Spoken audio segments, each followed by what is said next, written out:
जिस कामदेव ने महादेव की समाधि को डोलाने का, उनकी समाधि को भंग करने का साहस किया था, तो प्रतीत होता है कि अब वही कामदेव महादेव के क्रोध का शिकार होने वाला है। तो आज हम शिव महापुराण की रुद्र संहिता पार्वती खंड के 19 अर्थात 19वें अध्याय में प्रवेश कर रहे हैं। कामदेव के प्रयास से महादेव के भीतर जागा क्रोध अब अपने चरम पर पहुंच चुका है।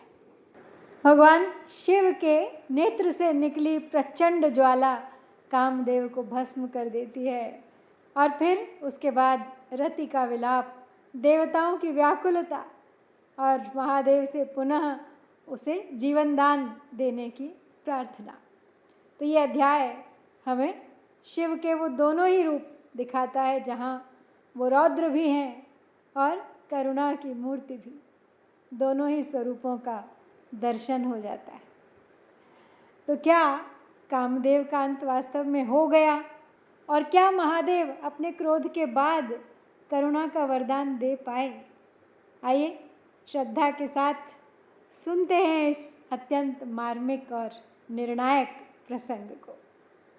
नारद उवाच ब्रह्मण विधे महाभाग किं जातं तदनन्तरं कथय त्वं प्रसादेन तां कथां पापनाशिनी। ब्रह्मोवाच श्रूयतां सा कथा तात यज्जातं तदनन्तरं तव स्नेहात् प्रवक्ष्यामि शिवलीलां मुदावहां। धैर्यस्य व्यसनं दृष्ट्वा महायोगी महेश्वरः विचिन्त्य मनस्येवं विस्मितोऽति ततः परम्। शिव उवाच किमु विघ्नाः समुत्पन्नाः कुर्वतस्तप उत्तमं केन मे विकृतं चित्तं कृतमत्र कुकर्मिणा।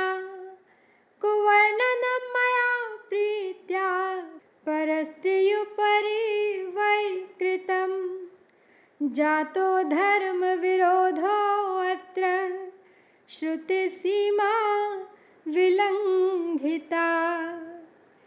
तो नारद जी बोले, हे ब्रह्मन, हे विधे, हे महाभाग, इसके अनंतर फिर क्या हुआ?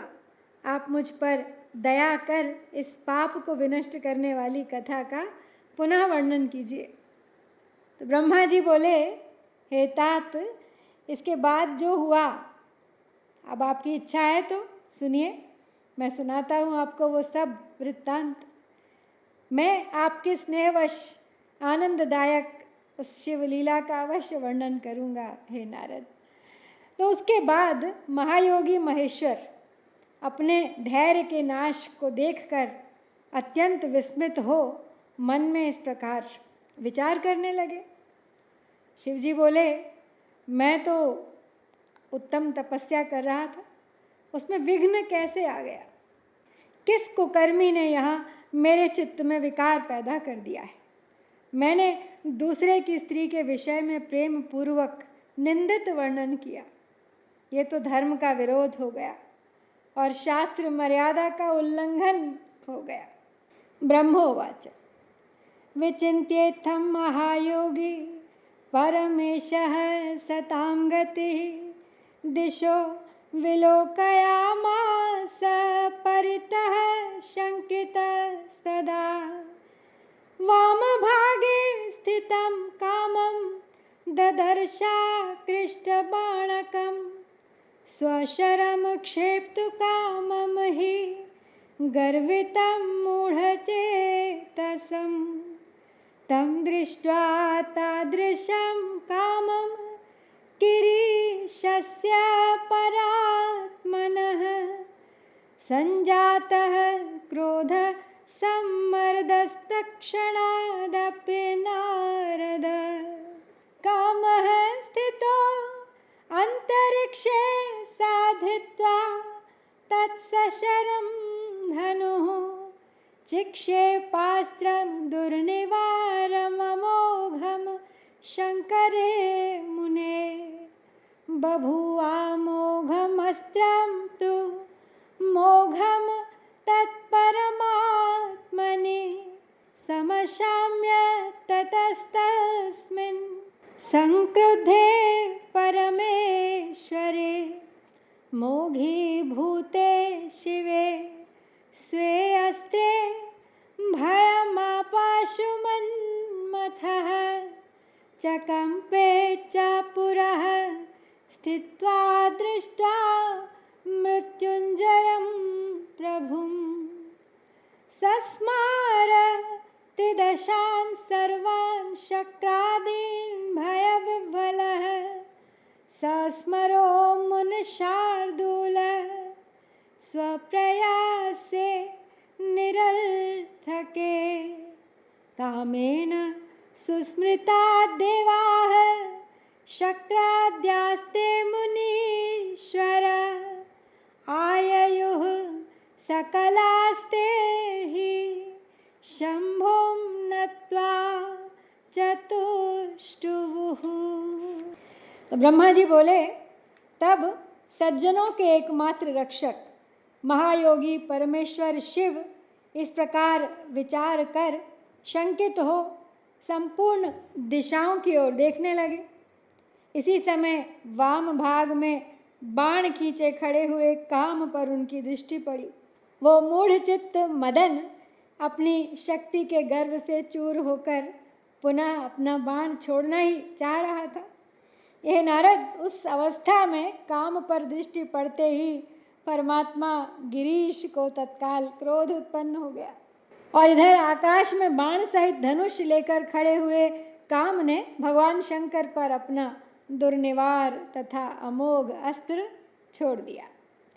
तो परमात्मा शिव पर वो अमोघ अस्त्र तो व्यर्थ हो गया। अब कुपित हुए परमेश्वर के पास जाते ही वो शांत हो गया। तदनंतर भगवान शिव पर अपने अस्त्र के व्यर्थ हो जाने पर मन्मथ अर्थात कामदेव, मन्मथ को बहुत भय हुआ।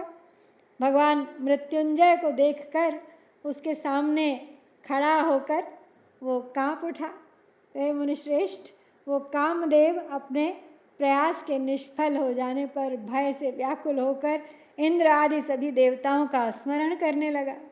उन्होंने तो उसे भेजा था शिव की समाधि भंग करने के लिए।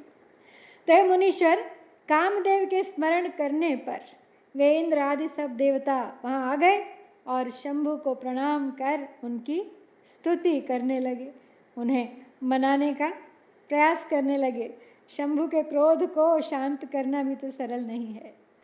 स्तुतिम कुर्वत्सु देवेषु क्रुद्धस्याति हरस्य हि तृतीयात्तस्य नेत्राद्वै निस्ससार ततो महान् ललाटमध्यगात् तस्मात् स वः निर्धृतसम्भवः जज्ज्वालोर्ध्वशिखोद्दीप्तः प्रलयाग्निसमप्रभः उत्पत्य गगने तूर्णं निपत्य धरणीतले भ्रामं स्वपरेतं पपात मेदिनीं परि भस्मसात् कृतवान् साधो मदनं तामदेव हि यावच्च मरुतां वाचः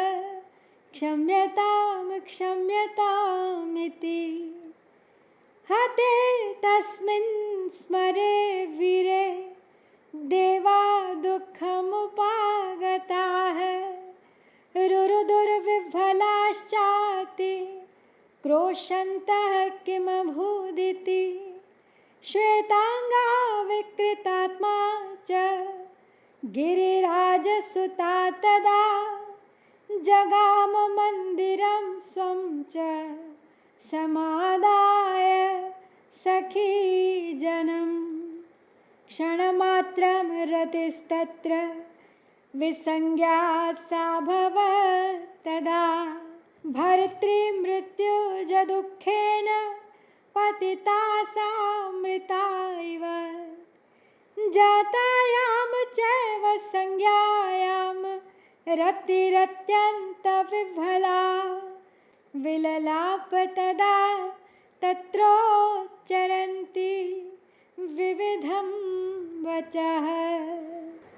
तो आगे कहते हैं ब्रह्मा जी नारद जी को सुनाते हुए वृत्तांत कि देवता स्तुति कर ही रहे थे कि कुपित हुए भगवान शिव के ललाट के मध्य भाग में स्थित तृतीय नेत्र, उनका तीसरा नेत्र, बड़ी भारी आग की ज्वाला तत्काल प्रकट कर उठा। तो वो ज्वाला प्रकट होकर निकली आगे की ओर, ऊपर की ओर उठ रही थी वो ज्वाला, धू धू कर जल रही थी और उसकी ज्योति प्रलयाग्नि के समान मालूम पड़ती थी। तो वो ज्वाला तत्काल ही आकाश में उछल कर पृथ्वी पर गिर कर फिर अपने चारों ओर चक्कर काटती हुई कामदेव पर जा गिरी। हे साधो क्षमा कीजिए, क्षमा कीजिए। ये बात जब तक देवताओं ने कही तब तक तो उस आग ने कामदेव को जलाकर राख कर दिया।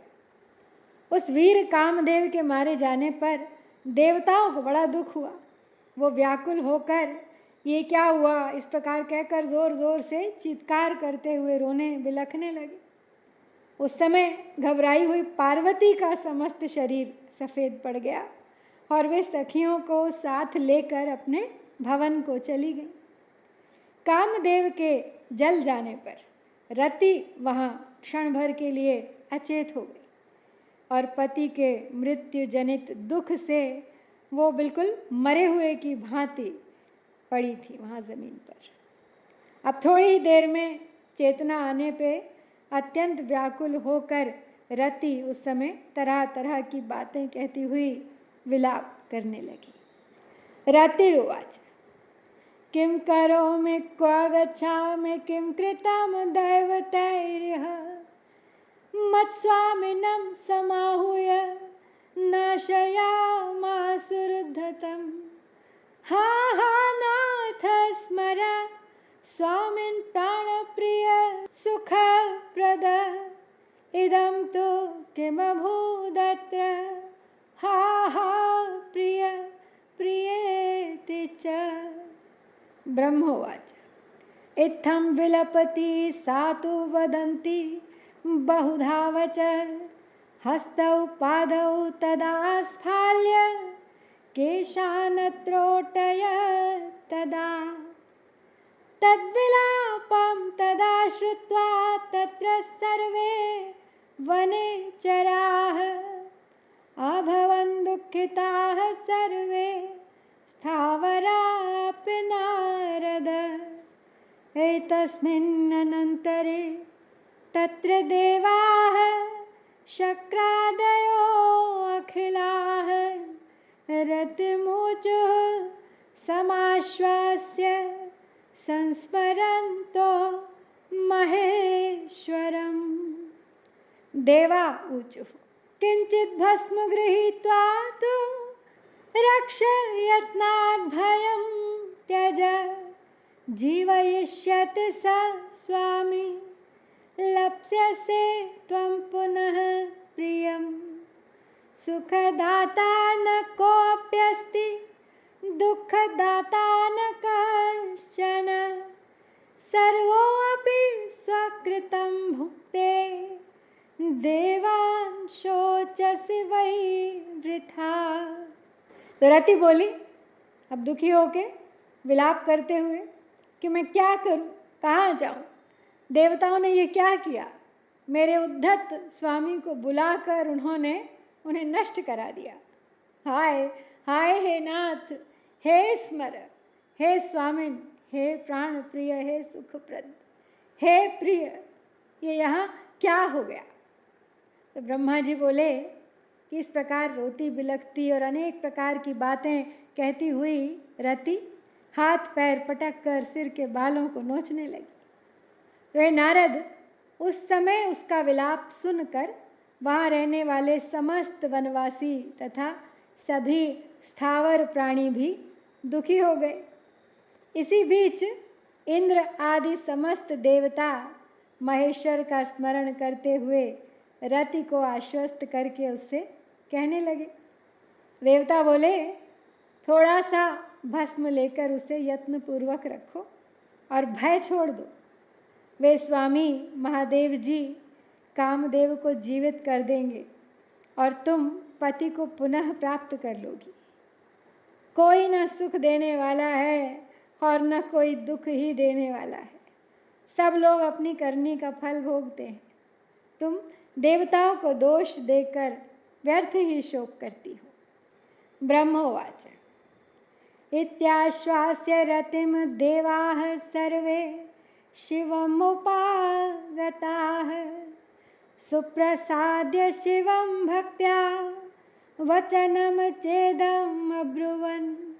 देवाऊचुः भगवन् श्रूयतामेतद्वचनं नः शुभं प्रभो कृपां कृत्वा महेशान् शरणागतवत्सल सुविचारय सुप्रीत्या कृतिं कामस्य शङ्कर कामेन तत्कृतं यत्र न स्वार्थं तन्महेश्वर दुष्टेन पीडितैर्देवैस्तारकेणाखिलैर्विभो कर्म तत्कारितं नाथ नान्यथा विद्धि शङ्कर रतिरेकाकिनी देवविलापं दुःखिता सती करोति गिरिशं त्वं च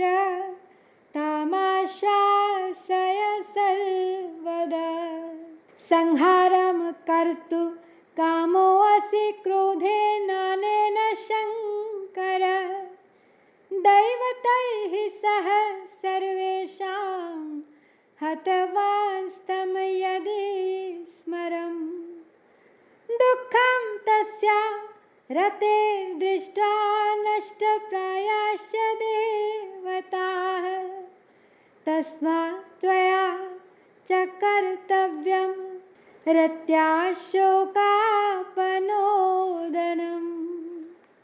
तो ब्रह्मा जी बोले कि इस प्रकार रति को समझा बुझाकर सब देवता भगवान शिव के समीप आए और उन्हें भक्ति से प्रसन्न करके कहने लगे। देवता बोले, हे भगवान, हे प्रभो, हे महेशान, हे शरणागत वत्सल, आप कृपा करके हमारे इस शुभ वचन को सुनिए। हे शंकर, आप कामदेव के कृत्य पर भली भांति अत्यंत प्रसन्नता पूर्वक विचार कीजिए। हे महेश्वर, काम ने जो यह कार्य किया है इसमें उसका कोई स्वार्थ नहीं था।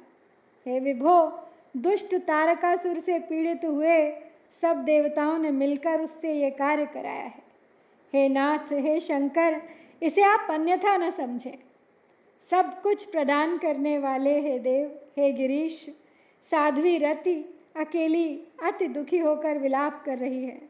आप उसे सांत्वना प्रदान कीजिए। हे महादेव, यदि इस क्रोध के द्वारा आपने कामदेव को मार डाला तो हम यही समझेंगे कि आप देवताओं सहित समस्त प्राणियों का भी संहार कर डालना चाहते हैं। उस रति का दुख देखकर देवता नष्ट प्राय हो गए हैं, इसलिए आपको रति का शोक दूर कर देना चाहिए। ब्रह्मोवाच इत्याकर्ण्यवचस्तेषां प्रसन्नो भगवान् शिव देवानां सकलानां च वचनं चेदमब्रवीत्। शिव उवाच देवाश्च ऋषयः सर्वे मद्वचः शृणुतादरात् मत्कोपेन च यज्जातं तत्तथा नान्यथा भवेत् अनङ्गस्तावदेव स्यात् कामो रतिपतिः प्रभुः यावच्चावतरेत् कृष्णो धरण्यां रुक्मिणीः पतिः। द्वारकायां यदा स्थित्वा पुत्रान् उत्पादयिष्यति तदा कृष्णस्तु रुक्मिण्यां काममुत्पादयिष्यति। प्रद्युम्नं नाम तस्यैव भविष्यति न संशयः। जातमात्रं तु तं पुत्रं शम्बरः संहरिष्यति। हृत्वा प्रास्य समुद्रं तं शम्बरो दानवोत्तमः। मृतं ज्ञात्वा वृथा मूढो नगरं स्वं गमिष्यति। तावच्च नगरं तस्य रते स्थेयं यथा सुखं।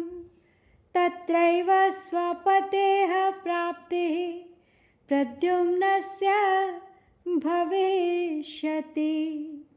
तत्र कामो मिलित्वा तं हत्वा शम्बरमाहवे। भविष्यति सुखी देवाः प्रद्युम्नाख्यः स्वकामिनीं।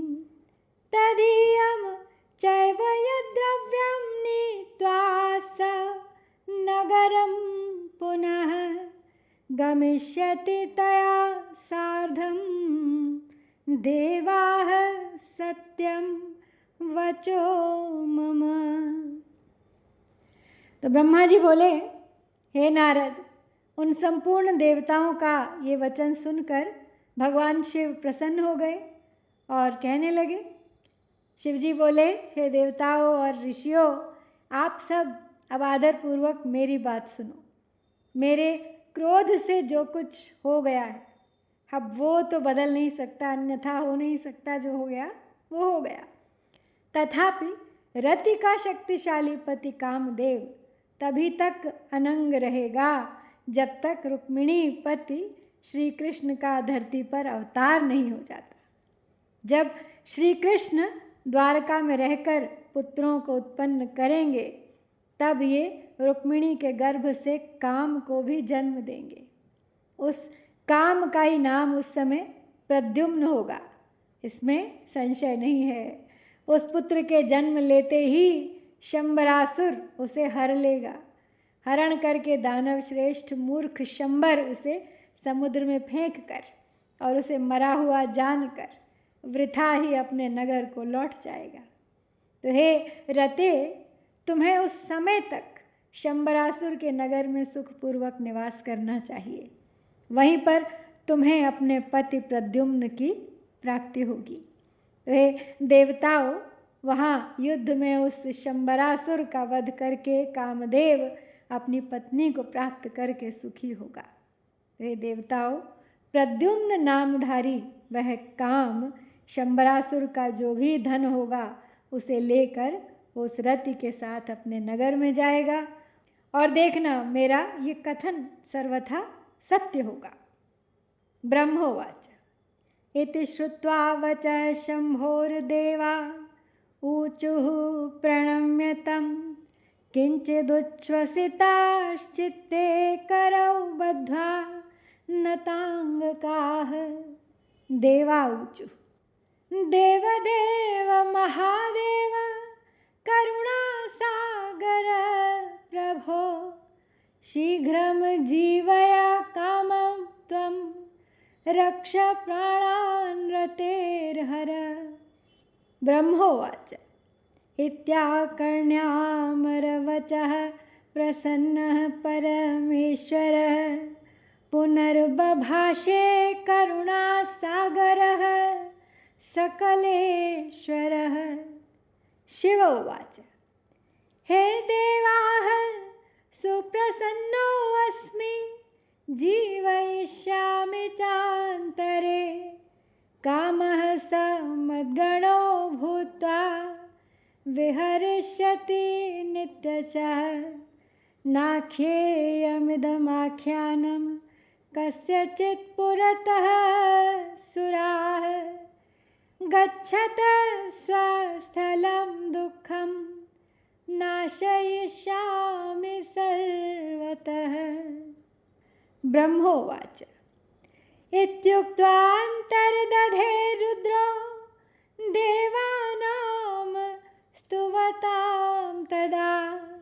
सर्वे देवाः सुप्रसन्ना बभूवुर्गतविस्मयाः ततस्तां च समाशास्य रुद्रस्य वचने स्थिताः उक्त्वा वचस्तदीयं च स्वं स्वं धाम ययुर्मुने कामपत्नी समादिष्टं नगरं सा गता तदा प्रतीक्षमाणा तं कालं रुद्रादिष्टं मुनीश्वर।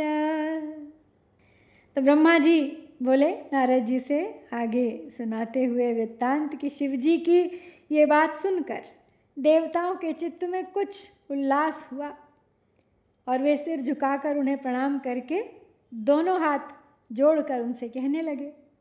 देवता बोले, हे देव देव, हे महादेव, हे करुणा सागर, हे प्रभो, हे हर, आप कामदेव को शीघ्र जीवित कर दीजिए तथा रति के प्राणों की रक्षा कीजिए। तो ब्रह्मा जी बोले, देवताओं की ये बात सुनकर सबके स्वामी करुणा सागर परमेश्वर शिव प्रसन्न होकर पुनः कहने लगे। शिव जी बोले, हे देवताओं, मैं बहुत प्रसन्न हूँ, मैं काम को सबके हृदय में जीवित कर दूंगा और वो सदा मेरा गण होकर विहार करेगा। तो हे देवताओं, आप लोग अब इस आख्यान को किसी के सामने मत कहिएगा, आप लोग अपने अपने स्थान को जाइए, मैं सब प्रकार से आप सबके दुखों का नाश करूँगा। तो ब्रह्मा जी बोले, इस प्रकार कहकर रुद्रदेव देवताओं के स्तुति करते करते ही अंतर्धान हो गए और तब सभी देवता अत्यंत प्रसन्न तथा संदेह रहित हो गए। हे मुने, तदनंतर रुद्र की बात पर भरोसा करके वे देवता रति को आश्वासन देकर तथा उससे उनका वचन कहकर अपने अपने धाम को चले गए। तो हे मुनीश्वर, तब वह काम पत्नी शिव के बताए हुए नगर को चली गई तथा रुद्र के बताए गए समय की प्रतीक्षा करने लगी। तो कामदेव भी सफल हुए अपने कार्य में, महादेव की समाधि को भंग तो कर पाए लेकिन स्वयं को नहीं बचा पाए। महादेव ने खोला जब तीसरा नेत्र तो भस्म हो गए कामदेव। नहीं जानते थे कामदेव कि महादेव को जगाने की इतनी बड़ी कीमत चुकानी होगी। इधर कामदेव भस्म हुए और उधर गूंज उठा रति का विलाप। लेकिन शिव के रौद्र में भी छिपी हुई थी करुणा। तो उन्होंने कामदेव को न केवल जीवित किया बल्कि आश्वासन दिया कि प्रत्येक हृदय में कामदेव का वास होगा और इस प्रकार कामदेव सदा सर्वदा जीवित रहेंगे। तो इस प्रकार श्री शिव महापुराण के अंतर्गत द्वितीय रुद्र संहिता के तृतीय पार्वती खंड में काम नाश वर्णन नामक ये 19वां अध्याय यहाँ पर पूर्ण होता है। ओम श्री सांब शिवाय नमः। जय भारत।